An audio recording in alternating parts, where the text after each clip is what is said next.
Hello बच्चों, स्वागत है आपका विरासत एकेडमी में। जैसा कि आप इस बैच से ज्वाइन हुए हैं तो एक क्लास मैंने ले रखा है आपका सोल्यूशन चैप्टर का।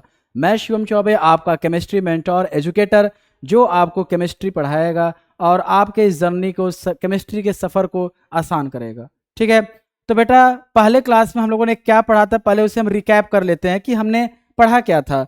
पहले क्लास में बेटा हम लोगों ने पढ़ा है, पहले क्लास में हम लोगों ने टाइप्स ऑफ सोल्यूशन क्या कितने होते हैं उसको देखा था। On the basis of number हमने देखा था, ठीक है, और on the basis of concentration देखा था। टाइप्स ऑफ सोल्यूशन भी देखे थे, गैसियस सोल्यूशन होता है और लिक्विड सोल्यूशन होता है, सॉलिड सोल्यूशन होता है, ये सारा हमने यहाँ पर डिस्कस किया था।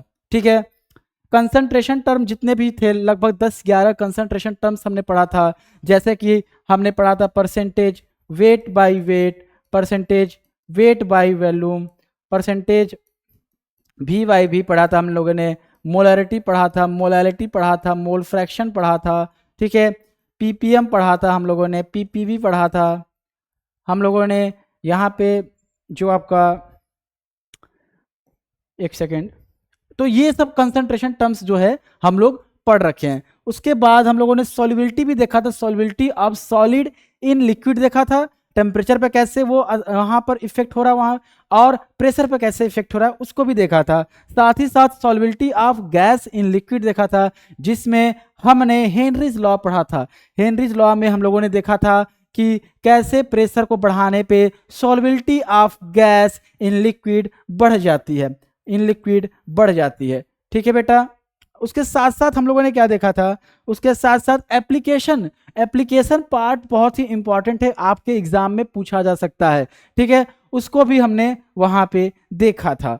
ठीक, चलिए, कोई भी डाउट होगा, जब भी आपका डाउट क्लास हम लेंगे वहां पर आप पूछ लीजिएगा। आप कोई भी डाउट कमेंट सेक्शन में या फिर जो भी आपको प्लेटफॉर्म मिल रहा है डाउट पूछिएगा, हम उसको सॉल्व करेंगे। ठीक है, अब हम नेक्स्ट पॉइंट पे चलते हैं, नेक्स्ट टॉपिक पे चलते हैं। आज का बेटा देखो हमारा टॉपिक ये है कि हम राउल्ट्स लॉ के सारे टॉपिक्स को खत्म करेंगे। राउल्ट्स लॉ में जितने भी टॉपिक होते हैं, लिक्विड इन लिक्विड का या फिर सॉलिड इन लिक्विड का या फिर एजियोट्रॉपिक्स हो जाए, जो भी आएगा सारे हम यहाँ पे फिनिश करेंगे आज। ठीक है, तो सबसे पहले हम बात करते हैं वेपर प्रेशर क्या होता है। अगर बेटा हम वेपर प्रेशर की बात करें, वेपर प्रेशर, सपोज ये आपका जो है एक कंटेनर है, सपोज ये आपका एक कंटेनर है, ऊपर से आपने एक ढक्कन लगा दिया है, एक ढक्कन लगा दिया है, थोड़ा सा आपने कोई हीट का सोर्स यूज कर लिया है, आपने हीट का सोर्स यूज कर लिया है। यहाँ पे आपका लिक्विड है, सपोज यहाँ पे लिक्विड है, और ये जो है मैं ये दूसरे कलर से बना रहा हूँ, जो व्हाइट कलर से, ये क्या है, वेपर है, ये वेपर है। तो ये जो वेपर एक दिए हुए टेम्परेचर पे ये जो वेपर है वो कितना प्रेशर इस लिक्विड सरफेस पे लगा रहे हैं, उसी को हम क्या बोलते हैं, वेपर प्रेशर बोलते हैं। उसी को हम क्या बोलते हैं, वेपर प्रेशर बोलते हैं। जैसा कि ये स्टेटमेंट यहाँ पे बोल रहा है, at a constant temperature, temperature को आपको क्या रखना है बेटा, कांस्टेंट रखना है। The pressure exerted by the vapour of liquid on its surface, ठीक है, उनके सरफेस पे बात की जा रही है। ये देखो, ये लिक्विड की सरफेस है, इस पर ये कितना प्रेशर अप्लाई कर रहा है, इस पर ये गैस के जो वेपर है वो कितना प्रेशर अप्लाई कर रहे हैं, उन्हीं को हम क्या बोलते हैं, वेपर, उन्हीं को हम क्या बोलते हैं, वेपर प्रेशर बोलते हैं। अगर इस केस में देखा जाए बेटा, तो यहाँ पर ये दोनों क्या होंगे, आपस में इक्विलिब्रियम में होंगे, यानी इसमें से ये वेपर जा रहा होगा और वेपर से ये इसमें आ रहा होगा, ये इक्विलिब्रियम में होंगे, डायनेमिक इक्विलिब्रियम में होंगे। और साथ ही साथ बेटा अगर मैं बताऊं आपको, तो ये जो प्रेशर अप्लाई होगा वेपर द्वारा, उसी को हम क्या बोलते हैं, वेपर प्रेशर बोलते हैं। ठीक है, तो इसके साथ साथ अगर हम देखें तो किस टाइप के लिक्विड सोल्यूशन के बारे में आज हम चर्चा करेंगे। हमारी जो चर्चा रहेगी, नंबर 1 होगा लिक्विड, नंबर 1 होगा बेटा लिक्विड इन लिक्विड की बात करेंगे। नंबर 2 होगा बेटा सॉलिड, सॉलिड इन लिक्विड की बात करेंगे, सॉलिड इन लिक्विड की बात करेंगे। ठीक है, ये टाइप्स ऑफ सोल्यूशन हमें यहाँ पे देखना है। गैस इन लिक्विड की हम बात कर चुके हैं, हेनरीज लॉ में उसकी चर्चा हो चुकी है, कैसे वहां पे प्रेशर उस पर इफेक्ट कर रहा था, वो सारी बातें हमने कर रखी हैं। चलिए, तो यहां पर देखो बेटा, सबसे पहले आता है vapour pressure of liquid solution, जिसको हिंदी में हम बोलते हैं द्रव्य विलयनों का वाष्प दबाव, वाष्प दाब। ठीक है, वाष्प दाब यानी वेपर प्रेशर। क्या होता है? ये वेपर प्रेशर होता है। सबसे पहले राउल्ट्स लॉ का जो स्टेटमेंट है, ये कब हम अप्लाई करेंगे? जनरली तो ये होता है लिक्विड इन लिक्विड सोल्यूशन के लिए, लेकिन कुछ नॉन वोलेटाइल आप लिक्विड सॉलिड ऐड करोगे तो वहां पर भी आप एप्लीकेबल करोगे, उसको हम आगे देखेंगे। सबसे पहले एक टर्म मैंने बोल दिया है वोलाटाइल, उसका मतलब मैं बता दूं आपको। उसका मतलब अगर मैं बता दूं तो उसका मतलब होता है बेटा, वोलाटाइल सब्सटेंस जो होते हैं, वोलाटाइल सब्सटेंस जो होते हैं बेटा, वो क्या होते हैं? जो होते हैं वो इजिली स्केप कर सकें, जो आसानी से स्केप कर सके, और थोड़ा सा हीट दिया आपने, वो स्केप कर गए। ठीक है, जैसे आप पढ़ाई कर रहे हो, आपके दोस्त ने फोन किया, अरे भाई चलो चलते हैं क्रिकेट खेलने, आप तुरंत पढ़ाई स्केप करके पहुंच गए, तो आपकी वोलाटिलिटी बहुत ही अच्छी है, लेकिन ये आपकी स्टडी के लिए बहुत ही बुरी है। चलो, तो यहां पर अगर हम बात करें तो जो स्टेटमेंट है राउल्ट्स लॉ का, वो स्टेटमेंट क्या है बेटा कि for a solution of volatile the partial vapour pressure of each component of the solution is directly proportional to its mole fraction in solution. अगर हम बात करें यहाँ पे जो मैंने ये बनाया है, इसकी अगर मैं बात करूं तो यहाँ पे अगर आप जो लिक्विड होंगे उसमें ये राउल्ट्स लॉ ये बोल रहा है कि जो उनका वेपर प्रेशर होगा डायरेक्टली प्रोपोर्शनल होगा मोल फ्रैक्शन जो होगा उस कंपोनेंट का इन द सॉल्यूशन उसके। मतलब अगर मैं यहाँ पे ये कंटेनर बना रहा हूँ, इसको मैं ढक्कन से ढक दे रहा हूँ, यहाँ पर उसके कुछ वेपर हैं, सपोज दो कंपोनेंट है 1 एंड 2। चैप्टर स्टार्ट होने से पहले ही मैंने आपको बता रखा है कि यहाँ पर हम दो कंपोनेंट की बात करेंगे, बाइनरी सॉल्यूशन की बात करेंगे इन जनरल। ठीक है, तो हमारे पास दो कंपोनेंट है 1 एंड 2, यानी लिक्विड 1 यानी लिक्विड 2। अगर बात करें यहाँ पे बेटा, तो ये यहाँ पे हमारा लिक्विड 1 और लिक्विड 2 है, ऊपर उनके क्या है? वेपर हैं, इनके वेपर हैं। तो यही साफ साफ यहाँ पर आपको बता रहा है राउल्ट्स लॉ कि जो पार्शियल वेपर प्रेशर होगा ईच कंपोनेंट का, जो यहाँ पर पार्शियल वेपर प्रेशर होगा ईच कंपोनेंट का, वो डायरेक्टली प्रोपोर्शनल होगा मोल fraction of each component in the solution. यहाँ पे सॉल्यूशन की बात की जा रही है। अगर मैं इसके एक्सप्रेशन की बात करूं बेटा, अगर मैं इसके एक्सप्रेशन की बात करूं तो यहाँ पर क्या हो जाएगा? यहाँ पर हो जाएगा आपका कि जो प्रेशर है, जो पार्शियल वेपर प्रेशर है वो डायरेक्टली प्रोपोर्शनल है मोल फ्रैक्शन। ये मैंने कंपोनेंट 1 लिया, ये कंपोनेंट ये है। दो कंपोनेंट है, दूसरे के लिए भी आप एज इट इज लिखोगे, P2 is directly proportional to Chi2। ठीक है बेटा, ये हो जाएगा आपका एक्सप्रेशन। ये एक्सप्रेशन नहीं, ये रिलेशन आपको दिखेगा, और जैसे ही आप प्रोपोर्शनलिटी कांस्टेंट हटाओगे ना बेटा, तो यहाँ पर क्या आएगा? यहाँ पर आ जाएगा आपका इसका प्योर वेपर प्रेशर आप कंपोनेंट 1 आ जाएगा। ये टर्म आते हैं। ये क्या होता है? देखो, पार्शियल का मतलब क्या होता है, मैं पहले ये डिस्कस कर लूँ आपसे, क्योंकि यहाँ पर एक टर्म मैंने यूज कर दिया पार्शियल। तो पार्शियल का मतलब ये होता है कि जितने भी कंपोनेंट होते हैं उनका अगर इंडिविजुअली एक एक का हम देखते हैं, पार्शियल वेपर प्रेशर का मतलब अगर इंडिविजुअली एक एक कंपोनेंट का हम वेपर प्रेशर देखते हैं तो उसको हम लोग क्या बोलते हैं? Partial vapour pressure. ठीक है बेटा, तो यहां पर आप देख रहे हो कि दो कंपोनेंट थे हमारे पास 1 एंड 2, और यहां पर आपने देखा इसका जो राउल्ट्स लॉ का एक्सप्रेशन था कि कितना पार्शियल वेपर प्रेशर होगा directly proportional to mole fraction of that component in solution. यहां पर मैं ये 1 जो लिख रहा हूं, Chi1 और Chi2 लिख रहा हूं, साफ पता चलता है कि यहां पर कंपोनेंट 1 और कंपोनेंट 2 की बात मैं कर रहा हूं और उनके मोल फ्रैक्शन की बात कर रहा हूं। ये तो आपका अगर राउल्ट्स लॉ आया, आपने स्टेटमेंट लिखा, स्टेटमेंट लिखने के बाद आपने ये एक्सप्रेशन लिखा तो आपको फुल नंबर मिल जाएंगे। ठीक है, अब इसमें देखिए हमने अगला पॉइंट क्या देखना है। अगर हम अगले पॉइंट की बात करें बेटा, तो यहाँ पर हमारा अगला पॉइंट क्या है, अकॉर्डिंग टू डाल्टन्स लॉ। अब देखो डाल्टन्स ने भी एक लॉ दिया था कि जो पार्शियल प्रेशर होता है तो टोटल प्रेशर जो होगा आपका, जितने भी वहां पे कंपोनेंट होंगे उनके पार्शियल प्रेशर को आपको ऐड करना है। यानी अगर मैं यहीं पर बात करूं, पी टोटल जो होगा तो आपका क्या हो जाएगा, कंपोनेंट 1 प्लस कंपोनेंट 2 के पार्शियल वेपर प्रेशर को आपको बेटा ऐड करना पड़ेगा। यही आपका डाल्टन्स लॉ बोलता है। आपको डाल्टन्स लॉ ये बोलता है कि भैया कंपोनेंट एक से ज़्यादा हैं तो उनके पार्शियल प्रेशर को आप ऐड कर दोगे तो आपको टोटल प्रेशर मिल जाएगा। ये उनका स्टेटमेंट है। उनका स्टेटमेंट ये है कि according to Dalton's law of partial pressure the total pressure over the solution phase in the container will be the sum of the partial pressure of the components of the solution। ठीक है, जो मैंने बोला वही यहाँ पर Dalton's ने बोला था। हालांकि डाल्टन्स ने पहले बोला, बाद में मैं बोल रहा हूँ। ठीक है, क्योंकि ये इनका ही क्रेडिट है, मेरा इसमें कोई योगदान नहीं है।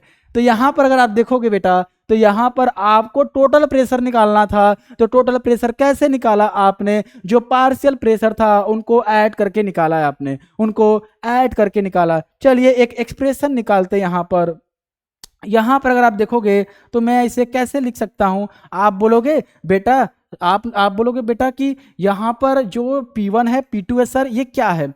तो बेटा P1 और P2 जो प्रीवियस में हमने निकाला है, यहाँ पर अगर देखोगे तो ये क्या है आपका पार्शियल प्रेशर। वो कैसे निकाला है, राउल्ट्स लॉ से निकाला है। राउल्ट्स लॉ ने क्या बोला था कि P1 is equal to P1 not काई 1 प्लस P2 नॉट काई 2 हो जाएगा P2 के लिए। तो आप बोलोगे सर ये तो आपने पहले मुझे P1 और P2 का एक्सप्रेशन बताया था, मैंने इसको इसमें डायरेक्ट पुट कर दिया। चलो भैया, ये आपने पुट किया, मैंने कुछ किया क्या, मैंने यहाँ पे कुछ किया ही नहीं है, आपने ही ये किया है। परंतु फिर आपने कहा सर आपने कल के लेक्चर में मोल फ्रैक्शन बताया था, मुझे वो समझ में आ गया था। मैं कहूँगा अच्छा तुम्हें मोल फ्रैक्शन समझ में आ गया था, तो बोलोगे हाँ सर मुझे वो मोल फ्रैक्शन समझ में आ गया था। और वहाँ पे सर आपने बताया था कि जब दो कंपोनेंट रहेगा तो दोनों के मोल फ्रैक्शन को जब हम ऐड करेंगे तो वो इक्वल टू 1 हो जाएगा। वो क्या हो जाएगा, इक्वल टू 1 हो जाएगा। हम कहेंगे वाह भाई वाह, आपको तो सारा याद है, आपने सारा यहाँ पे पढ़कर आया है।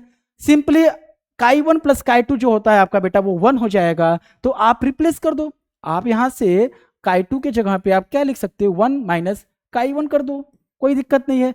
अब इसी को हम इस एक्सप्रेशन में ऐड कर देंगे, इस एक्सप्रेशन में ऐड करेंगे बेटा तो क्या हो जाएगा, P1 नॉट काई 1 प्लस P2 नॉट यहाँ पे 1 माइनस काई 1 हो जाएगा। ठीक है, यहाँ पर आप देख रहे हो, यहाँ पर बेटा अगर आप देखोगे तो आपको कॉमन लेना पड़ेगा। अगर आप कॉमन लोगे तो आपके पास एक्सप्रेशन आएगा P2 नॉट प्लस यहाँ पे हो जाएगा P1 1 माइनस P2 नॉट काई 1। आप देख पा रहे हो कि इस बड़े से एक्सप्रेशन को हमने छोटा कर दिया। यहाँ पर मेरे को एक बार और अच्छे से लिख देता हूँ ताकि आपको अच्छे से दिखे। यहाँ पर मैंने काई 1 कॉमन लिया है। तो देख रहे हैं आप कि हमने जो राउल्ट्स लॉ था उससे फिर डाल्टन्स लॉ का यूज किया, एक एक्सप्रेशन निकाला। टोटल प्रेशर कैसे निकालेंगे, जो पार्शियल वेपर प्रेशर है उनको ऐड करके निकालेंगे। उनको जैसे ही ऐड करेंगे वहां पर फिर हमने राउल्ट्स लॉ का एक्सप्रेशन पुट किया तो हमें ये एक्सप्रेशन मिला। इस एक्सप्रेशन को और अच्छे से हम सॉल्व किए, कैसे, क्योंकि मुझे मोल फ्रैक्शन पढ़ा हुआ था। मोल फ्रैक्शन में मैंने बताया था कि दो कंपोनेंट है तो उनके मोल फ्रैक्शन का जो सम होगा बेटा वो क्या हो जाएगा, दोनों मोल फ्रैक्शन के जो सम होंगे वो 1 हो जाएगा। और 1 होते ही आप वहां से एक एक्सप्रेशन को हटा सकते हो और आपको एक बड़ा ही अच्छा सा प्यारा सा रिलेशन मिलेगा जिससे आप क्वेश्चन करोगे। चलो आगे बढ़ते हैं यहाँ पर। तो हमारा जो अगला बिंदु है कि हम ये देखेंगे कि जो हमारा ये एक्सप्रेशन है इसके बारे में स्टडी करेंगे। हमारा जो एक्सप्रेशन था बेटा ये क्या था, यही मेरा एक्सप्रेशन है ना। ये P टोटल क्या हो गया था आपका, अगर मैं P1 के टर्म में P2 के टर्म में बोलूँ तो ये P नॉट 2 हो जाएगा, प्लस यहाँ पे आप क्या कर रहे थे P1 माइनस P2, ये हो जाएगा काई1। ये एक्सप्रेशन था। इसके साथ साथ बेटा हमारे पास और भी एक्सप्रेशन थे, वो भी मैं लिख देता हूँ। P total is equal to बेटा यहाँ पर क्या हो जाएगा, यहाँ पर हो जाएगा P1 प्लस P2। और भी इसको एक एक्सप्रेशन था, मैं वो भी लिख देता हूँ। आपके लिए मैं सारा एक्सप्रेशन यहाँ पर लिख देता हूँ ताकि कोई भी कंफ्यूजन ना रहे आपको, कोई भी कंफ्यूजन आपको ना रहे। ठीक है, अब यहाँ से हम क्या क्या चीज़ें निकाल सकते हैं, क्या क्या कंक्लूजन निकाल सकते हैं बेटा। अगर कंक्लूजन की बात करें तो यहाँ पर कंक्लूजन ये है कि आप इस रिलेशन का यूज करके किसी एक ही के मोल फ्रैक्शन से आप टोटल वेपर प्रेशर निकाल सकते हो। टोटल जो प्रेशर होगा उसको निकालने के लिए आपको दोनों की मोल फ्रैक्शन की नीड नहीं है, आप एक ही के मोल फ्रैक्शन से निकाल सकते हो। ये तो पहला कंक्लूजन था। दूसरा क्या है कि जो टोटल वेपर प्रेशर होगा ओवर द सोल्यूशन, वो क्या होता है, मोल फ्रैक्शन और उसके बीच में अगर रिलेशन देखोगे तो डायरेक्टली प्रोपोर्शनल है, यानी लीनियरली वैरी करेगा, लीनियरली वैरी करेगा। मतलब इसका क्या है, अगर आपने बेटा अगर मैं इसका ग्राफ बनाऊं, चलो पहले मैं एक बक्सा बना देता हूं, चलो ये मैं एक बक्सा बना देता हूं। ठीक है, यहां पर मैंने वेपर प्रेशर किया, यहाँ पर मैंने मोल फ्रैक्शन कर दिया बेटा, तो यहाँ पर आप देखोगे आपके पास एक्सप्रेशन ऐसा कुछ रहेगा, कुछ ऐसे दोनों कंपोनेंट के लिए मैं बना दूंगा, तो ये टोटल आपका यहाँ पर आएगा। तो कहने का मतलब साफ ये है कि यहाँ पे जो रिलेशन है वो टोटल वेपर प्रेशर जो होता है आपका वो मोल फ्रैक्शन के डायरेक्टली प्रोपोर्शनल है। इस वजह से यहाँ पे लीनियरली ये वैरी करेंगे। कैसे करेंगे, लीनियरली ये वैरी करेंगे, जैसा कि इस ग्राफ में आपको देखने को मिल रहा है। अगर आप देखोगे तो यहाँ पे आपका कंपोनेंट 2 अगर 0 है और पूरा का पूरा आपका कंपोनेंट 1 है तो उसका पार्शियल प्रेशर प्योर वाला यहाँ पर आ रहा है। फिर सिमिलरली आप 2 के लिए ये कर रहे हो, इन दोनों को जब मिला दे रहे हो P टोटल यानी P1 प्लस P2 कर दे रहे हो, तब आपको जो सोल्यूशन है उसका वेपर प्रेशर मिल रहा है। ठीक है, अगर देखा जाए तो जो प्योर कंपोनेंट 1 एंड 2 है उसके वेपर प्रेशर पे डिपेंड करेगा आपका total vapour pressure over the solution. Decreases are increases with the increase of the mole fraction of component A. यहां पर यह बात किया जा रहा है कि जो टोटल वेपर प्रेशर है आपका, दो कंपोनेंट दे दिया गया है, दोनों कंपोनेंट के आपने जो एक्चुअल या फिर जो कह सकते हैं उसका प्योर वेपर प्रेशर है, जब वहां पे कोई भी अदर कंपोनेंट नहीं रहता है। ये जो मैं लिख रहा हूं P नॉट, ये जो नॉट है इसका मतलब ये है बेटा कि ये प्योर वेपर प्रेशर की बात कर रहे हैं। प्योर वेपर प्रेशर की बात कर रहे हैं वो तब की बात हो रही जब वहां पे कोई उसके साथ मिक्सिंग नहीं हुई है। ठीक है, तो यहां पर आपको ये साफ पता चलता है यहां से कि जो आपका मोल फ्रैक्शन अगर कंपोनेंट 1 का डिक्रीज कर रहे हो ना, तो वहां से भी आपका जो टोटल वेपर प्रेशर है वो डिक्रीज हो जाएगा। ठीक है, वो डिक्रीज हो जाएगा। ठीक, चलो यहां पर ये मैंने जो आपको प्लॉट बताया है ये इसी एक्सप्रेशन से प्लॉट निकाला गया है, और उम्मीद है कि ये पूरा जो प्लॉट है, ये जो ग्राफ है आपको समझ में आ गया होगा। चलो अगर हम बात करें तो देखो हमें राउल्स लॉ में उतना ही जानना था। जब हम लिक्विड एंड लिक्विड सोल्यूशन के बारे में चर्चा करेंगे तो उतना ही जानना था। क्या जानना था बेटा कि हमारे पास सपोज दो लिक्विड है, कंपोनेंट ए कंपोनेंट 1 है, तो कंपोनेंट 1 और कंपोनेंट 2 है बेटा। तो वहां पर क्या होता है कि जो पार्शियल वेपर प्रेशर या फिर जो आपका वेपर प्रेशर है कंपोनेंट 1 का, वो डायरेक्टली प्रोपोर्शनल है किसके, मोल fraction of component 1 in solution में जो आपका कंपोनेंट होगा उसके डायरेक्टली प्रोपोर्शनल होगा। इससे दोनों कंपोनेंट का हमने निकाला, फिर डाल्टन्स का लॉ यूज किया, डाल्टन्स का लॉ यूज करके हमने एक्सप्रेशन निकाला, उसके बाद की सारी चर्चा हमने किया ग्राफ के साथ। ठीक है, अब हम बात करेंगे कि भैया अभी तो आपने अगर सोल्यूशन का कंपोजिशन निकालना है तो आपने काई1 काई2 करके निकाल लिया। ठीक है, लेकिन जब आप कंपोजिशन निकालोगे वेपर फेज में, जैसे कि मैंने बताया अगर आपने कंटेनर लगाया था बेटा, कंटेनर था उस पर ढक्कन लगाया था, तो ऊपर आपके वेपर मिलेंगे, नीचे आपके सोल्यूशन मिलेंगे।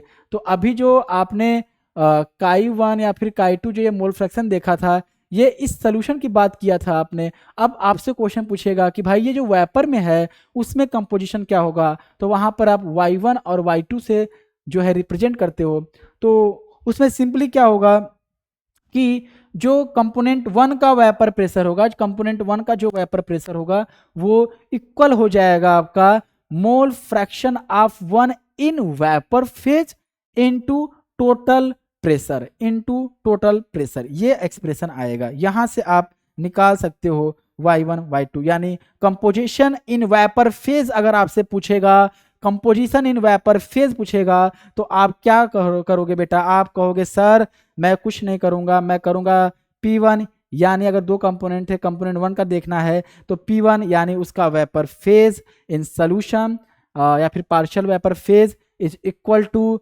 मोल fraction in vapour phase into total vapour pressure, total vapour pressure, यही आप करोगे। ठीक है बेटा, चलो अगर हम यहाँ पे नोट पॉइंट की बात करें तो यहाँ पर एक नोट पॉइंट है आपके लिए कि at equilibrium vapour phase will be always rich in the component which is more volatile. साफ पता चलता है इससे कि जो वोलाटाइल यहाँ पर लिखा गया है बेटा, इसमें ये क्या बोलना चाहता है कि मोर वोलाटाइल, इसका मैं थोड़ा सा एक्सप्लेन करूँ इसको आपको, तो ये क्या लिखा गया है, जितना ज़्यादा वोलाटाइल होगा बेटा होगा क्या कि बहुत ज़्यादा वो क्या जाएंगे, वेपर में कन्वर्ट होंगे, वेपर में कन्वर्ट होंगे। अच्छा मुझे ये बताओ, अगर जो बहुत ज़्यादा वोलाटाइल होगा उसका ज़्यादा ही वेपर होगा, अगर उसका वेपर ज़्यादा होगा तो साफ यहाँ से पता चलता है कि जो कंपोजिशन होगा वो भी उसका ज़्यादा होगा इन वेपर फेज। उसका जो कंपोजिशन होगा वो कहाँ पर ज़्यादा होगा, वेपर फेज में ज़्यादा होगा। ठीक है बेटा, चलो तो यहाँ पर ये पॉइंट भी हमने देख लिया। अब आपके लिए बेटा यहाँ पर देखो एक क्वेश्चन है, बड़ा ही अच्छा क्वेश्चन है। ये क्वेश्चन मैंने एनसीईआरटी से ही उठाया है। कहाँ से उठाया है, एनसीईआरटी से। चलिए क्वेश्चन को सबसे पहले हम पढ़ेंगे, क्या डाटा दिया गया उसको लिखेंगे, डाटा लिखने के बाद क्या पूछा गया वो समझेंगे, साथ ही साथ कौन सा एक्सप्रेशन यहाँ पर यूज होगा उसको भी देखेंगे। ठीक है, चलो तो क्वेश्चन पढ़ते हैं। यहाँ लिखा है vapour pressure of chloroform and dichloromethane at 298 kelvin are 200 mmHg and 415 mmHg respectively. यानी कि बेटा यहाँ पर प्योर वेपर प्रेशर आपको दे दिया गया है, किसका, क्लोरोफॉर्म का कितना है वो है बेटा आपका 200 mmHg। ठीक है, वहीं बात करें तो जो डाइक्लोरोमेथेन है उसका क्या हो जाएगा प्योर वेपर प्रेशर, उसका क्या हो जाएगा प्योर वेपर प्रेशर, वो हो जाएगा बेटा आपका CH2Cl2, यानी ये हो जाएगा 415 mmHg। अच्छा ये mmHg क्या होता है, this is the unit of pressure. ये भी एक आप क्या होता है कि मरकरी की हाइट के हिसाब से हम प्रेशर की जो यूनिट लेते हैं उसे mmHg बोलते हैं यहाँ पर। ठीक है, इसमें आपको कोई भी कंफ्यूजन नहीं होना चाहिए। चलिए अब आपसे क्वेश्चन क्या पूछा, ये तो हमें डाटा दिया गया था। ठीक है, पहला क्वेश्चन आपसे ये पूछा है, पहला क्वेश्चन आपसे बेटा ये पूछा है, calculate the vapour pressure of solution, calculate the vapour pressure of solution prepared by mixing 25.5 gram of chloroform and 40 gram of dichloromethane at 298 Kelvin। यानी बेटा यहाँ पर आपसे P टोटल पूछा है और जब भी आपको अमाउंट दे दे तो आप वहाँ से नंबर ऑफ मोल्स तो निकाल ही लोगे। तो क्लोरोफॉर्म का जो अमाउंट हुआ कितना दिया गया है, वेट दिया गया है 25.5 ग्राम। क्लोरोफॉर्म का फार्मूला ये होता है, तो इसका आप मोलर मास निकालोगे बेटा तो क्या हो जाएगा, ये हो जाएगा 12 + 1 प्लस क्लोरीन है, क्लोरीन कितने यहाँ पे 3 है, 35.3 कर दोगे। ठीक है, चलिए इसको हम सॉल्व करेंगे तो बेटा अगर आप 35.5 × 3 करोगे तो पहले तो ये क्या हो जाएगा आपका ये हो जाएगा 5 हो जाएगा, यहाँ पे इससे मल्टीप्लाई करोगे 6 हो जाएगा, 9 1 10 हो जाएगा। ठीक है, तो यहाँ पर आपकी जो वैल्यू आएगी 106.5 आएगा, यानी इसका जो मोलर मास होगा 106 प्लस इसमें आप 13 ऐड करोगे ना 0.5911, यानी यहाँ पर जो आप लिखोगे वो क्या हो जाएगा, ये हो जाएगा बेटा आपका जो मोलर मास हो जाएगा वो कितना आएगा 119.5 ग्राम पर मोल। ठीक है, ये आप करोगे, ये आप भी कर सकते हो। तो यहाँ पर आप देख रहे हो, यहाँ पर देख रहे हो कि इतना आपको दिया गया है क्लोरोफॉर्म कितना 25.5।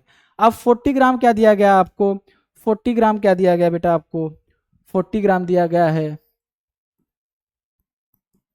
डाइक्लोरोमीथेन। ठीक है, यहाँ पे अगर इसका मास निकालोगे तो 12 प्लस 1, नहीं यहाँ पे 2 होगा, 12 प्लस 2, एक बार मुझे पीछे देखने दो इसको, 12 प्लस, सही है, चलो यहाँ पे हो जाएगा 70 हो जाएगा। ठीक, तो क्या हो जाएगा आपका ये 71 होगा ना यार, ये हो जाएगा आपका 71। तो ऐड करोगे तो क्या हो जाएगा आपका, ये 5 हो जाएगा, ये क्या हो जाएगा 8 हो जाएगा, 85 हो जाएगा टोटल, क्या हो जाएगा 85 ग्राम पर मोल। और आपको मैंने बताया था कि नंबर ऑफ मोल्स, अगर आपने क्लास 11th में पढ़ा हुआ तो नंबर ऑफ मोल्स कैसे निकालेंगे, number of moles of chloroform, जो भी उसका मास दिया गया है 25.1, 25.5 ग्राम अपान जो उसका मोलर मास है 119.5। देखो बेटा, देखो बेटा, मेरे पास तो मोबाइल है, मैं तो मोबाइल यूज करूंगा, लेकिन आप लोग मोबाइल मत यूज करिएगा, ठीक है। मैं मोल फ्रैक्शन निकालने के लिए यहाँ पर मैं मोबाइल का यूज करने जा रहा हूँ, बट आप लोग यूज मत करिएगा, बहुत ही इंजूरियस टू हेल्थ है आपके मोबाइल अगर यूज करेंगे तो, ठीक है।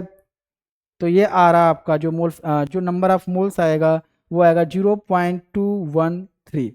बात करें यहाँ पर डाइक्लोरोमीथेन की बात करें तो इसका कितना हो जाएगा, इसका नंबर ऑफ मोल्स हो जाएगा CH2Cl2 हो जाएगा, और ये हो जाएगा 40/85 हो जाएगा बेटा, और 40/85 कितना आएगा, 40/85 हो जाएगा आपका 0.47 आएगा, 0.47। ये आपको नंबर ऑफ मोल्स मिल गए हैं, ठीक है। नंबर ऑफ मोल्स मिल गए हैं, तो चलिए हम निकालते हैं, अब क्या निकालेंगे, मोल फ्रैक्शन। तो मोल फ्रैक्शन ऑफ क्लोरोफॉर्म क्या हो जाएगा बेटा, mole fraction, mole fraction of chloroform is equal to number of moles of chloroform upon number of moles of chloroform plus number of moles of dichloromethane. ठीक है, तो इनके moles कितने हैं, इसका मोल है आपका 0.213 अपॉन इसके कितने मोल हैं 0.47, 0.213 प्लस 0.47। अगर आप इसको ऐड करेंगे बेटा 0.213 प्लस 0.47, तो ये हो जाएगा आपका 0.213 अपॉन 0.683। थोड़ा सा इसमें कैलकुलेशन है, पेशेंस के साथ आपको ये कैलकुलेशन को सॉल्व करना होगा, उसके बाद ही आप ये कंक्लूजन पहुंचेंगे, रिजल्ट के पास पहुंचेंगे। थोड़ा सा पेशेंस आपका गड़बड़ हुआ तो आंसर आपका जो होगा वो गलत हो जाएगा। तो जो मोल फ्रैक्शन आया है क्लोरोफॉर्म का बेटा, मैंने जो निकाला है वो क्या है 0.311। अच्छा, मैं दिमाग ज़्यादा नहीं लगाऊंगा, मैं ज़्यादा दिमाग नहीं लगाऊंगा। अगर मुझे मोल फ्रैक्शन आप अगर चाहिए CH2Cl2 का, मैं क्या करूंगा 1 minus mole fraction of CHCl3 कर दूंगा, यानी 1 माइनस में करूंगा यहाँ पे 0.311, यानी अगर मैं इसको माइनस करूँ 1 में से तो क्या हो जाएगा बेटा आपका 311, 0.689। ठीक है, मोल फ्रैक्शन आपको मिला। अभी हम सिर्फ मोल फ्रैक्शन निकाले हैं, सोचो बहुत ही अच्छा क्वेश्चन है, इसमें सारा आपका जो पढ़ा है आपने वो सारा यूज होगा इसमें कॉन्सेप्ट। ठीक, अब क्या करेंगे बेटा, यहां पे टोटल प्रेशर आपको निकालना है, टोटल प्रेशर निकालना है, तो बस P टोटल इक्वल टू क्या कर दोगे, P total is equal to जो P नॉट हो जाएगा इसका 200, और इसका मोल फ्रैक्शन कितना है क्लोरोफॉर्म का, अभी हमने निकाला था, कितना आया था 0.311 प्लस यहाँ पे जो आपका डाइक्लोरोमीथेन है उसका प्योर वेपर प्रेशर कितना है 415 इनटू उसका मोल फ्रैक्शन कितना निकाला है अभी हमने, उसका मोल फ्रैक्शन हमने निकाला है 0.689, 0.689। अब हम बात करेंगे यहाँ पे बेटा, तो हो जाएगा, इसको हम सॉल्व करेंगे। मैं बोल दे रहा हूँ कि मैं कैलकुलेटर यूज कर सकता हूँ, बट आप लोग मत करिएगा, बड़ा ही दिक्कत होगा अगर आप करेंगे तो, ठीक है, बड़ा ही दिक्कत होगा। 415 इंटू 0.689, इसको सॉल्व करेंगे तो ये हो जाएगा आपका 285.9। अगर इन दोनों को ऐड कर देंगे, इन दोनों को ऐड करेंगे बेटा, तो जो ऐड करने के बाद आएगा वो कितना आएगा, वो हो जाएगा आपका 348.135। क्या आएगा, mm of Hg, mm of Hg। आप यहाँ पर देख पा रहे हो कि जो टोटल वेपर प्रेशर आया है वो जो है क्लोरोफॉर्म के वेपर प्रेशर से ज़्यादा है, बट डाइक्लोरोमेथेन के वेपर प्रेशर से कम है। ठीक है बेटा। अब यहाँ पर आप क्या करेंगे, अब यहाँ पर आप निकालेंगे मोल fraction of each component in vapour phase. Mole fraction of each component, दूसरा पार्ट क्या है इस क्वेश्चन का, दूसरा पार्ट क्या है इस क्वेश्चन का, मोल फ्रैक्शन यानी यहां पर आप क्या सोचोगे, y1 और y2 निकालना है आपको। ठीक है, ऑफ ईच कंपोनेंट, तो ये क्या हो जाएगा, मोल फ्रैक्शन ऑफ क्लोरोफॉर्म अगर मैं निकालूं बेटा, मोल फ्रैक्शन ऑफ क्लोरोफॉर्म, ये हो जाएगा आपका, ये हो जाएगा प्रेशर ऑफ क्लोरोफॉर्म, ठीक है, vapour pressure upon total pressure हो जाएगा। तो कितना है प्रेशर यहाँ पे क्लोरोफॉर्म का, ये हमने निकाला था 62.2, कितना है 62.2। टोटल वेपर प्रेशर कितना निकाला हमने 348.135। सॉल्व करो इसको। मैं बता रहा हूँ कि मैं कैलकुलेटर यूज कर सकता हूँ भैया, मुझे कोई नहीं बोलेगा कुछ। 348, बट आप लोग मत करिएगा, 135। इसको सॉल्व करेंगे तो ये हो जाएगा आपका 0.178। ये क्या आएगा, ये आएगा मोल fraction of chloroform in vapour phase. बात करें यहाँ पे मोल fraction of dichloromethane in vapour phase, तो क्या हो जाएगा, जो प्रेशर होगा आपका अपॉन टोटल प्रेशर से डिवाइड कर दोगे तो साफ पता चलता है कि यहाँ पर जो हो जाएगा आपका, यहाँ पर हो जाएगा बेटा आपका, कितना था प्रेशर यहाँ पे 0.0 यहाँ पे, अगर मैं थोड़ा पीछे लेके जाऊँ इसको तो ये हो जाएगा आपका 285.9। कहाँ चला गया, स्लाइड कहीं मिस हो रहा है क्या, यहाँ पर क्या हो जाएगा 28, यहाँ पर हो जाएगा बेटा 285.9 अपॉन टोटल कितना प्रेशर है 348.135। सॉल्व करोगे बेटा यहाँ पर इसको तो ये क्या हो जाएगा 285.9 डिवाइड बाई 348.135, ये हो जाएगा 0.0821। तो यहाँ पर आपने देखा कि ये क्वेश्चन कितना ही बड़ा था, लेकिन बड़ा ही अच्छा क्वेश्चन था। यहाँ पर आपको जो है क्लोरोफॉर्म और डाइक्लोरोमेथिन दिया गया था, दोनों के प्योर वेपर प्रेशर दे दिए गए थे, अमाउंट दिया गया था। तो पहले अमाउंट से आपने मोल फ्रैक्शन निकाला, मोल फ्रैक्शन निकालने के बाद आपने क्या किया बेटा, आपने वहां पर जो है राउल्ट लॉ का एक्सप्रेशन यूज किया, टोटल वेपर प्रेशर निकाला। फिर composition of chloroform and composition of dichloromethane आपने वेपर फेज में निकाला, और वेपर फेज में जब निकाला तो आपको पता चला बेटा वहां से कि ज्यादा किसका कंपोजिशन है, ज्यादा किसका कंपोजिशन है, डाइक्लोरोमेथेन का। इसका मतलब ये बहुत ज्यादा वोलाटाइल है। इससे ये आप कंक्लूजन निकाल सकते हो कि ये जो बेटा है आपका, ये बहुत ही ज्यादा वोलाटाइल है एज कंपेयर टू क्लोरोफॉर्म, चलो उम्मीद है क्वेश्चन आपको समझ में आ गया होगा। अब नेक्स्ट हम बढ़ते हैं आगे। Raoult's law as a special case of Henry's law. देखो हेनरी लॉ में आपने क्या पढ़ा था बेटा, जो प्रेशर होगा वो के एच इंटू मोल फ्रैक्शन हो जाएगा, यही पढ़ा था। गैस, इसमें ये कब देखा था आपने, गैस इन लिक्विड में देखा था आपने, ठीक है। अब यहाँ पे जो राउल्ट्स लॉ है उसमें क्या देखते हो आप, उसमें ये एक्सप्रेशन देखते हो आप, ये कब देखते हो आप, ये देखते हो लिक्विड इन लिक्विड में देखते हो, ठीक है। ये आपने कहाँ से देखा, ये आपने देखा बेटा हेनरीज लॉ से, और ये आपने देखा राउल्स लॉ से, ये आपने राउल्स लॉ से देखा। ठीक है, अब मुझे आप ये बताओ कि राउल्स लॉ कब एक स्पेशल केस हो सकता है जो आपका हेनरीज लॉ है उसके?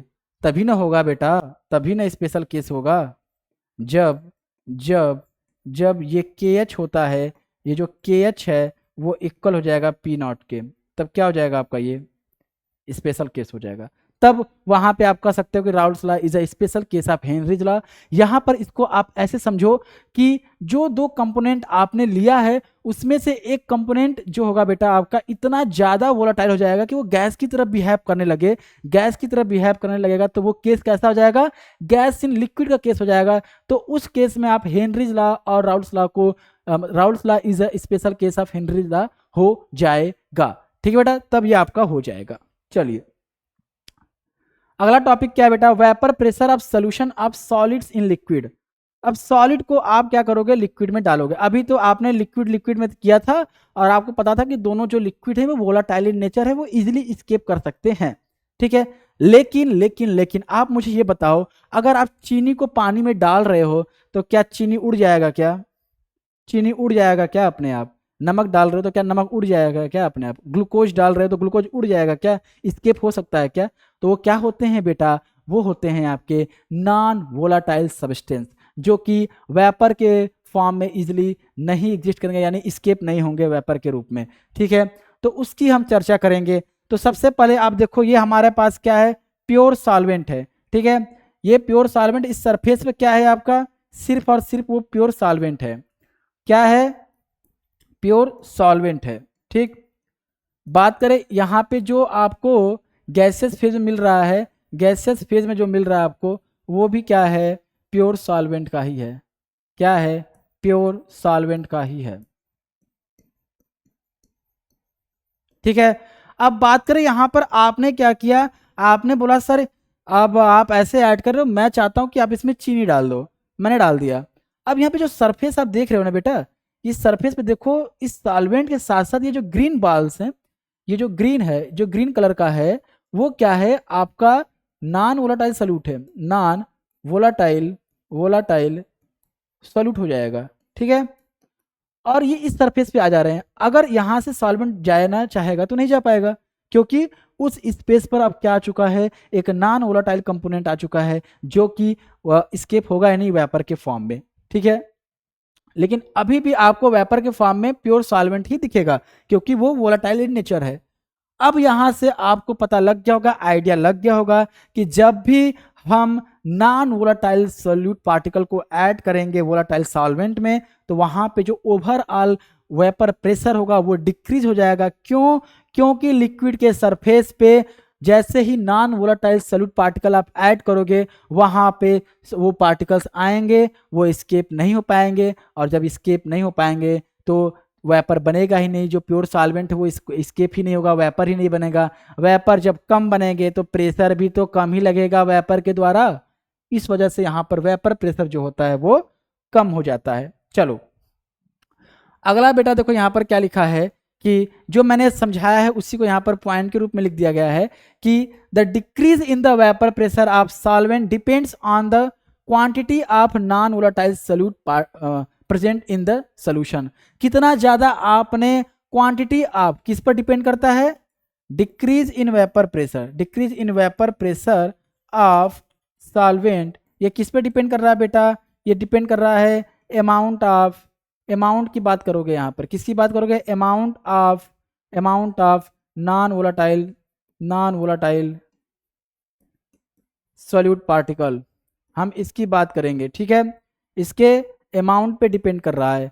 उसके साथ साथ क्या लिखा है कि irrespective of its nature, nature क्या है मुझे उससे फर्क नहीं पड़ता, कोवैलेंट है, आयोनिक है आपका नॉन वोलाटाइल सॉल्यूट, मुझे उससे फर्क नहीं पड़ता। उसका अमाउंट क्या है उससे फर्क पड़ता है। अगर अमाउंट ज़्यादा तो वेपर प्रेशर कम, बहुत ज़्यादा कम हो जाएगा। अमाउंट कम तो वेपर प्रेशर ज़्यादा रहेगा प्योर सॉल्वेंट का इन दैट सोल्यूशन। ओके बेटा, चलो यहाँ पर अगर आप देखोगे तो जनरल फॉर्म अगर हम राउल्स लॉ का निकालें, क्योंकि राउल्स लॉ तो इसमें भी आप लगा सक रहे, इसमें भी लगा दे रहे हो आप। ठीक है, तो जनरल फॉर्म क्या हो जाएगा आपका कि for any solution the partial vapour pressure of each volatile component in the solution is directly proportional to the its mole fraction. जो पहले ही बताया गया था आप उसी को यहाँ पर अप्लाई करोगे। ठीक है, चलो यहां पर ये जो ग्राफ आप देख रहे हो, यहां पे जो आप ग्राफ देख रहे हो कि राउल्स लॉ तो यही ने बोला था, राउल्स लॉ ने यही तो बोला था कि जो वेपर प्रेशर है इस कंपोनेंट का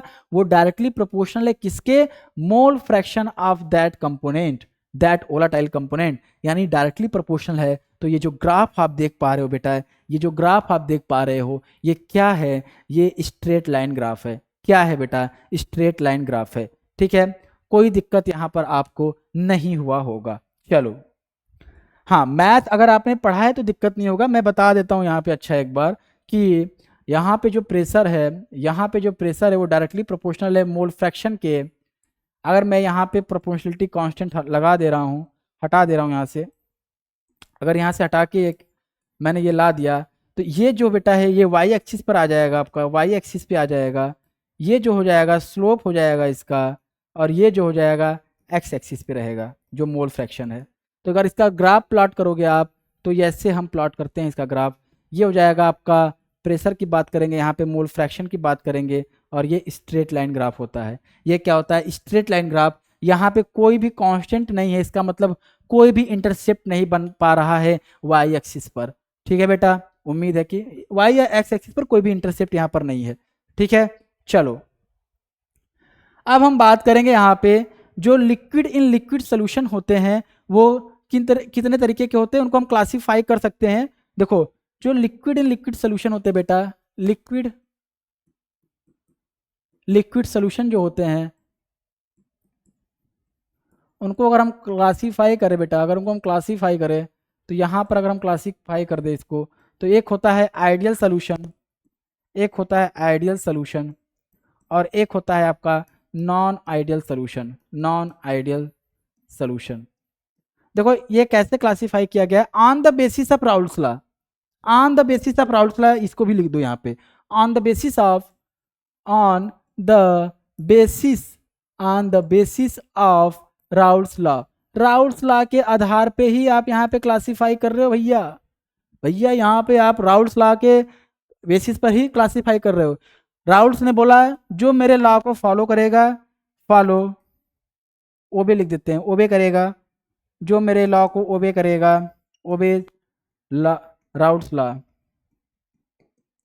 जो राउल्स लॉ को ओबे करेगा वो आइडियल रहेगा, जो नहीं करेगा वो नॉन आइडियल रहेगा। राउल्स ने बोला कि मैं लिक्विड लिक्विड सोल्यूशन को दो पार्ट में डिवाइड करूंगा, एक वो होगा जो मेरे लॉ को फॉलो करेगा, मैं उसको आइडियल सोल्यूशन बोल दूंगा, एक वो होगा जो मेरे लॉ को फॉलो नहीं करेगा, मैं उसको नॉन आइडियल सोल्यूशन बोल दूंगा। तो जो राउल्स लॉ को फॉलो करते हैं बेटा उनमें क्या होता है, उनमें अगर आप देखोगे जो मिक्सिंग होगी डेल्टा भी, यानी कि जो वॉल्यूम होगा मिक्सिंग का वो जो होगा आपका वो जीरो होगा, वो क्या हो जाएगा, जीरो हो जाएगा। यानी यहाँ पे अगर आप डेल्टा एच भी निकालो, चेंज इन इंथैल्पी, यहाँ पे कोई भी चेंज इन इंथैल्पी नहीं होगा, वो भी क्या हो जाएगा बेटा, जीरो हो जाएगा, वो भी क्या हो जाएगा, जीरो हो जाएगा। ठीक है, यहाँ पर अगर आप अट्रैक्शन की बात करें बेटा, अगर यहाँ पर अट्रैक्शन की बात करें तो जैसे कि मेरा ये A2 है प्लस ये B2 है, अगर ये बन जा रहा है 2AB, तो यहाँ पे जो A और A के बीच में जो अट्रैक्शन है इंटर एटॉमिक या फिर इंटर, आप ये कह सकते हैं इंटर एटॉमिक जो अट्रैक्शन है, यहाँ पे एटम एटम के बीच में जो अट्रैक्शन है, प्लस यहाँ पे जो अट्रैक्शन है, प्लस मत लिखो यहाँ पर, मैं बता रहा हूँ, यहाँ पर आप इक्वल टू कर दो, यहाँ पर आप इक्वल टू कर दीजिए। इसके साथ साथ जो यहाँ पे अट्रैक्शन है यहाँ पे A और B का, ये भी लगभग सेम होता है।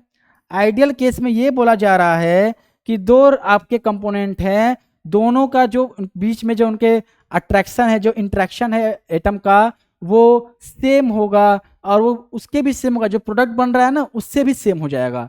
तो ये थोड़ा सा हाइपोथेटिकल हो जाता है, पॉसिबल जनरली होता नहीं है, बट बेंजीन और टॉल्यूइन इसका एक एग्जांपल ले सकते हो जो कि ये शो कर सकते हैं। क्लोरोबेंजीन और ब्रोमोबेंजीन भी यहाँ पर आप देख सकते हो। ठीक है, सेम नेचर के अगर आपको मिले, लगभग same molecular formula, same molecular mass वाला अगर मिले, तब वहाँ पर आप आइडियल सोल्यूशन में उसको डाल सकते हो। हालांकि ये कोई भी 100% आइडियल सोल्यूशन नहीं होता है, क्योंकि इसका जो ये कंडीशन है ना, जो इंटरेक्शन बोल रहा है कि we can also say that it is the solution of two components A and B in which the A B interaction are same magnitude as A and B interaction. ये problem कर दे रहा है, ये स्टेटमेंट प्रॉब्लम कर दे रहा है बस, ठीक है। चलो अगर हम बात करें तो यहां पर हमारे पास आइडियल सोल्यूशन था और हमारे पास क्या है, नॉन आइडियल सोल्यूशन है। आप इस जो पेज है उसका आप स्क्रीनशॉट ले लीजिएगा, ठीक है। तो सबसे पहली बात करें यहाँ पे, तो बेटा यहाँ पे हमने बात किया था आइडियल सोल्यूशन की बात कर लिया था, इसने क्या किया था, राउल्स लॉ को ओबे किया था, ठीक। अगर अब मैं बात करूँ तो जो नॉन आइडियल सोल्यूशन होते हैं, नॉन आइडियल सोल्यूशन जो होते हैं बेटा वो क्या होते हैं आपके, अगर मैं यहाँ पे बात करूँ, अगर यहाँ पे मैं बात करूँ नॉन आइडियल सोल्यूशन की बात करूँ, नॉन आइडियल सोल्यूशन की बात करूँ, तो ये क्या होते हैं बेटा, ये दो तरह के हो जाते हैं, एक दो तरह के हो जाते हैं। एक होता है आपका पॉजिटिव डेविएशन जो शो करता है, पॉजिटिव डेविएशन शो करता है, ठीक है। और एक होता है जो निगेटिव डेविएशन शो करता है, क्या करता है, निगेटिव डेविएशन शो करता है, कहाँ से, राउल्स लॉ से शो करता है, ठीक है।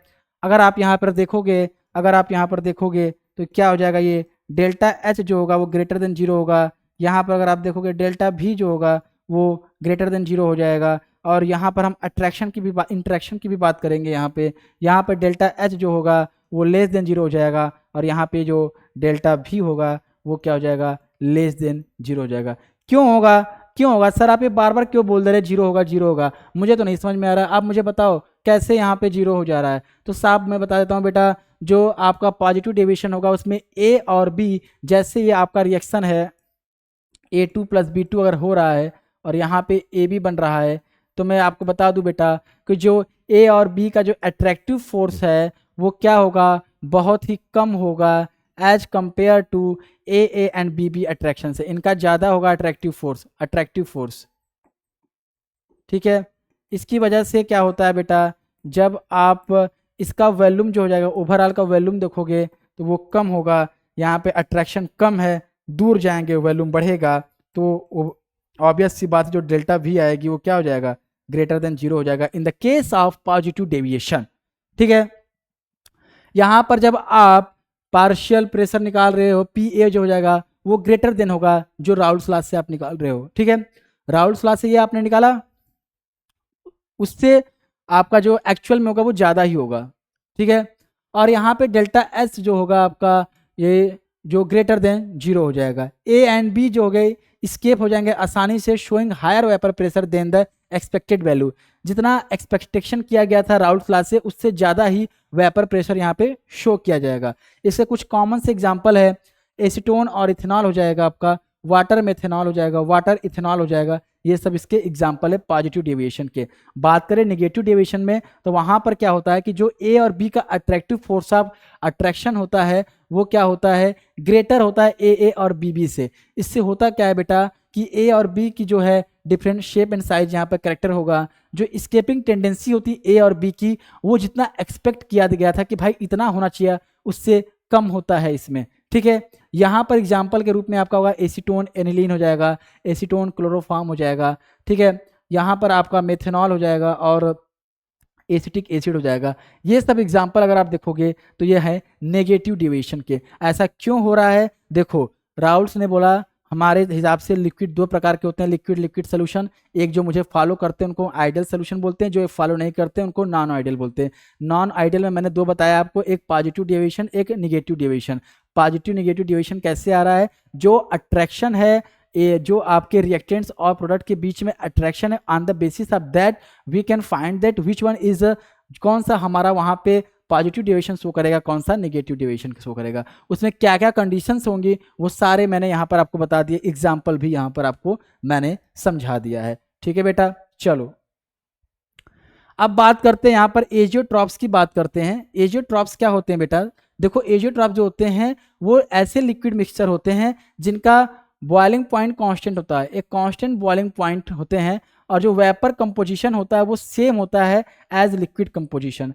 यानी वेपर में जो कंपोजिशन होगा, यहाँ पे वेपर में जो कंपोजिशन होगा, लिक्विड में जो कंपोजिशन होगा वो सेम होगा। और ये ऐसे मिक्सचर होते हैं, इनका बॉइलिंग पॉइंट जो होता है वो क्या होता है, कांस्टेंट होता है। उनका बॉइलिंग पॉइंट क्या होता है, कांस्टेंट होता है। इसी वजह से इनको हम डिस्टिलेशन मेथड से हम सेपरेट नहीं कर सकते हैं। इसी वजह से हम इनको डिस्टिलेशन मेथड से सेपरेट नहीं कर सकते हैं। तो एजियोट्रॉप एक ऐसे मिक्सचर होते हैं वहाँ पे जो उनका बॉइलिंग पॉइंट होता है वो कांस्टेंट होता है, और वेपर फेज में and in the solution phase, वहाँ पे लिक्विड फेज में जो उनका कंपोजिशन होगा वो सेम होगा। वो जो कंपोजिशन होगा वो क्या हो जाएगा बेटा, सेम हो जाएगा।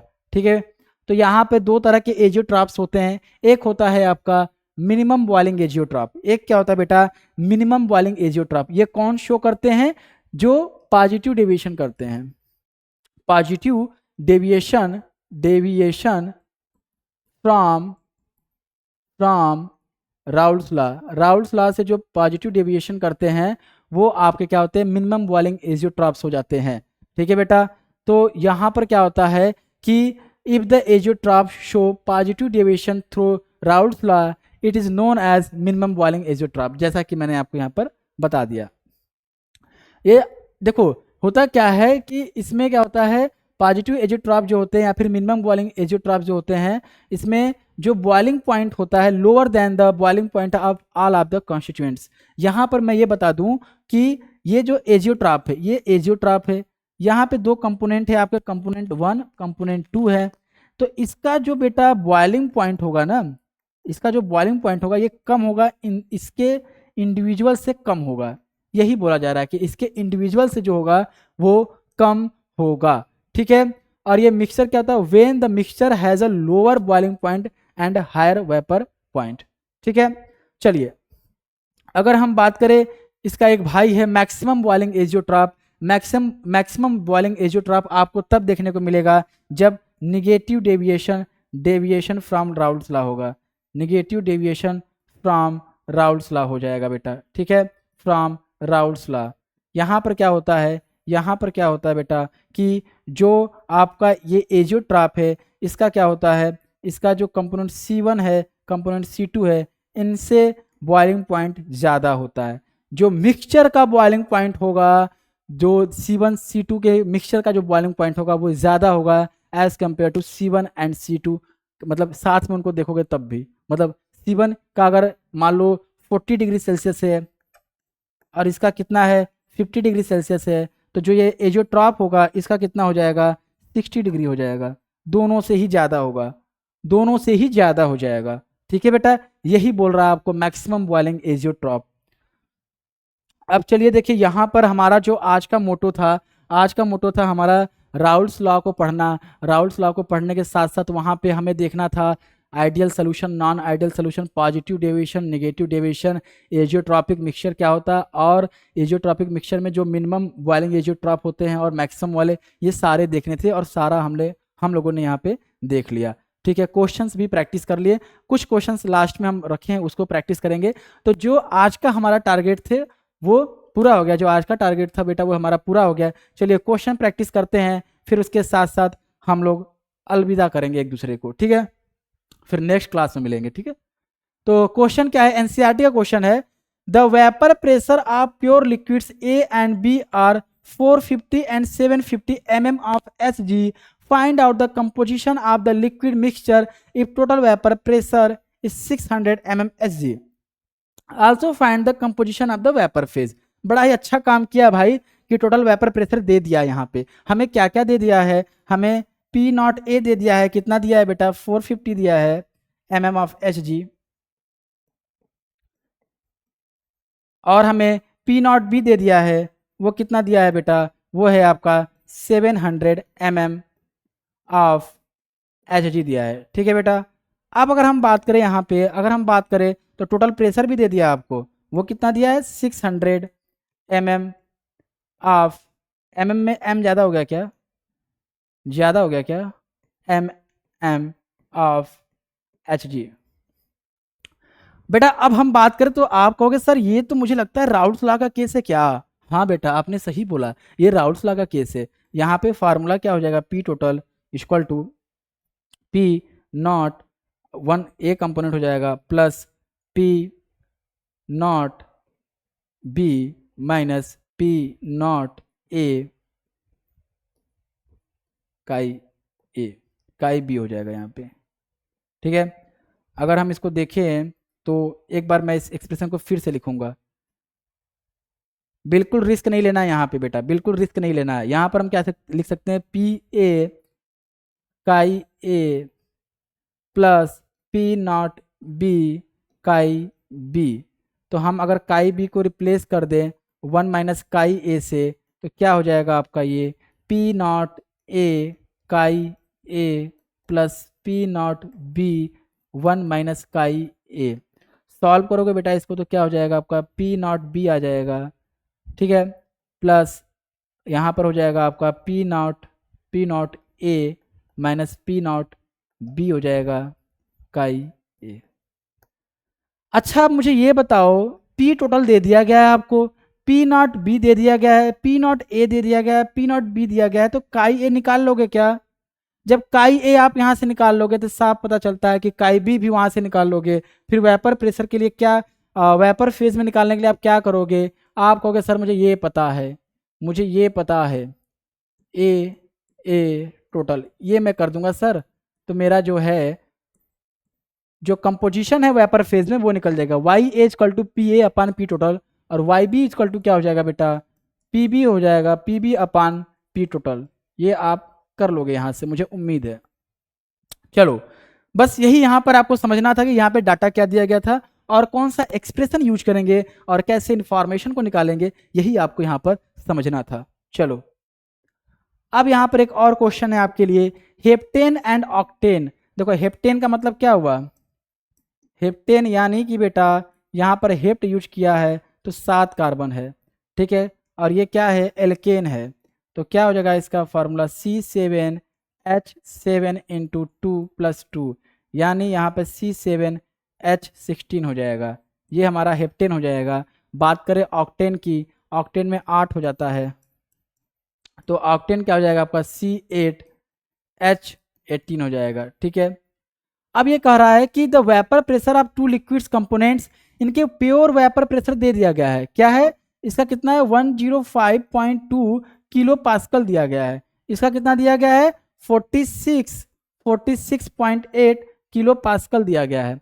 अब कह रहा है आपसे what will be the vapour pressure of mixture of 26 gram of heptane and 35 gram of octane. आपसे बेटा क्या कह रहा है, आपसे पी टोटल पूछ रहा है। आप कुछ नहीं करोगे, आप पहला स्टेप क्या करोगे, पहला स्टेप मोल फ्रैक्शन निकालोगे। स्टेप 1 है आपका कि फाइंड मोल फ्रैक्शन, किसी एक का भी निकाल लो। ठीक है, फिर उसके बाद कर लो राउल्स लॉ को यूज कर लो, राउल्स लॉ एक्सप्रेशन को यूज कर लो, उसका जो एक्सप्रेशन है उसको यूज कर लो, और वहाँ से आप जो है पी टोटल निकाल लोगे, पी टोटल निकाल लोगे। ठीक है, बहुत ही आसान क्वेश्चन था ये, बहुत ही आसान क्वेश्चन था। अब यहाँ पर एक क्वेश्चन है आपका, व्हाट इज मिंट बाई, ये देखिए पहले तो मैंने जो किया था वो न्यूमेरिकल प्रैक्टिस था, ये आपको क्वेश्चन आंसर लिखने की भी प्रैक्टिस हो जाएगी। तो इस बैच को जो ज्वाइन किया आपने, आपका जो एम है उसको मैं रखे हुए यहाँ पर पीपीटी बनाया हूँ, ताकि आपके सारे प्रैक्टिस हो जाए, न्यूमेरिकल भी, एमसीक्यूज भी होंगे आगे, और आपका रिटेन प्रैक्टिस भी हो जाए। ठीक है, what is meant by positive and negative deviation from Raoult's law, and how is the sign of delta mix H related to positive and negative deviation from Raoult's law.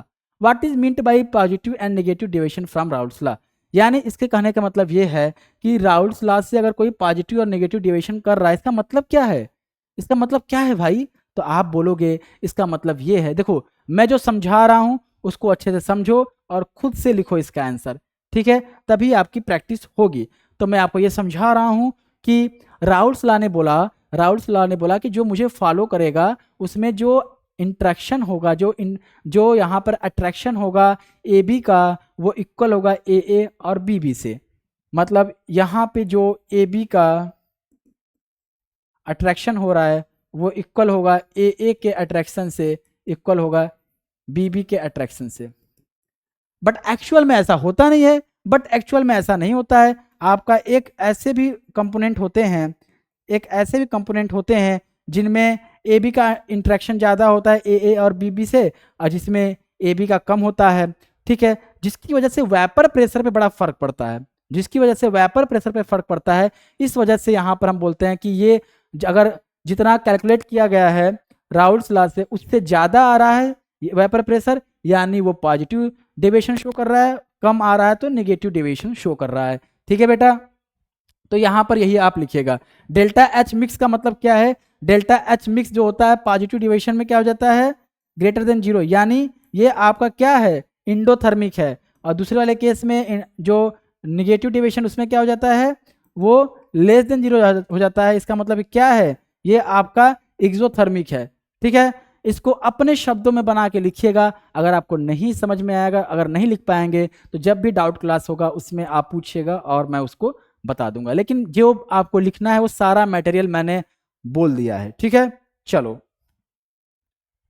चलिए आज के लिए सिर्फ इतना ही। आज हमने काफ़ी चीज़ें पढ़ लिया, राउल्स लॉ के बारे में बहुत चीज़ें पढ़ लिया, और उम्मीद है कि आपको समझ में आया होगा। अगर आपको कुछ भी समझ में नहीं आया तो हम डाउट क्लास में इसको कवर करेंगे। ठीक है, चलिए मिलते हैं आपसे नेक्स्ट क्लास में। Thank you.